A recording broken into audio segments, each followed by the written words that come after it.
বিহু সৰকাতি যোৱাৰ পিছতহে আমাৰ আকৌ খোলা পিঠা কেইটালে হেঁপাহ জাগে নহয়নে? মিক্সিতে পিঠাগুড়ি কেইটামান খুন্দি ল'লোঁ, বোলো আজি খোলা পিঠা কেইটামান বনাওঁ। বিহুতে বনোৱাবোৰ শেষেই হৈছেগৈ। আৰু যদি মিক্সিত পিঠাগুড়ি খুন্দি আপোনালোকৰ পিঠা নুঠে বা বেয়া হয়, দুটামান ট্ৰিক ফ'ল' কৰিলে কিন্তু সুন্দৰকৈ পাৰিব। নিশ্চয় সকলোৱে জানে, যিসকলৰ নহয় তেওঁলোককহে কৈছোঁ দেই। পিঠাগুড়িখিনি ৰাতিপুৱাই তিয়াই ৰাখিছিলোঁ, ৰাতি টুকি লৈছোঁ। এঘণ্টা মাত্ৰ টুকি লৈ এয়া ভালদৰে চালনীৰে চালি, এইখন মিহি চালনী বাৰু, এয়া চৰিয়াটোত এতিয়া তিতা ৰুমাল এখনেৰে এনেধৰণে গোটেই ছাইডটো সতে ঢাকি ল'ম। ঢাকি লৈ গোটেই ৰাতি ফ্ৰিজত থৈ দিম। দুৰাতি থ'লেতো আৰু বেছি ভাল। এতিয়া মই এইফালে নাৰিকল আৰু চেনি 1 কাপ দি ভাজি ল'ম। একেবাৰে খৰখৰীয়াকৈ নাই ভজা, যিহেতু পিঠাতেই দিম, ইমানটো জোখৰ হ'লে হৈয়ে গ'ল।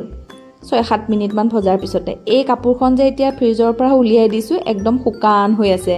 এতিয়া কি কৰিম, হেতা এখনেৰে লাহে লাহে চেকনি এখনত এনেকুৱা ডাঙৰ ফুটা থকা চেকনি পাই নহয়, চেকনিৰে সহায়েৰে ধুনীয়াকৈ বনাই যাম পিঠাকেইটা।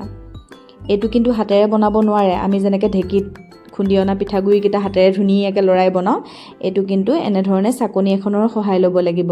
এয়া এনেধৰণে ল'লে এটাও যে পিঠা নাভাগে খাটাং। মই আটাইকেইটা পিঠা বনাই ল'লোঁ, আপোনালোকক কেইবাটাও বনাই দেখাই দিছোঁ বাৰু ভিডিঅ'টোত। যিসকলৰ নুঠে তেওঁলোকে এৰাতি নালাগে, দুৰাতিও যদি থৈ দিয়ে তেনেধৰণে পিঠা এটাও নাভাগে। এয়া মই লাহে লাহে আপোনালোকক বনাই দেখালোঁ। আবেলি সময়ত চাহৰ লগত খাবলৈকে ভাল লাগে বনোৱা বস্তু এটা নহয়নে? এয়া মই ইটো সিটো বনায়ে থাকোঁ বাৰু। তাৰপিছতে বহুতকেইটা পিঠা আপোনালোকক বনাই দেখালোঁ। নতুন বোৱাৰীসকলৰ কাৰণে একদম সহজ হ'ব। এয়া আমাৰ পিঠা পৰিৱেশন কৰিবৰ কাৰণে সাজু। সেই তেনেধৰণে এটা ৰাতি 2টা ৰাতি যদি ফ্ৰিজত থৈ দিয়ে, তেতিয়া ধুনীয়াকৈ পানীটো খাই থাকে, আট খাই থাকে, পিঠা সুন্দৰকৈ উঠে। আপোনালোকৰ লগত ভিডিঅ'টো শ্বেয়াৰ কৰিলোঁ।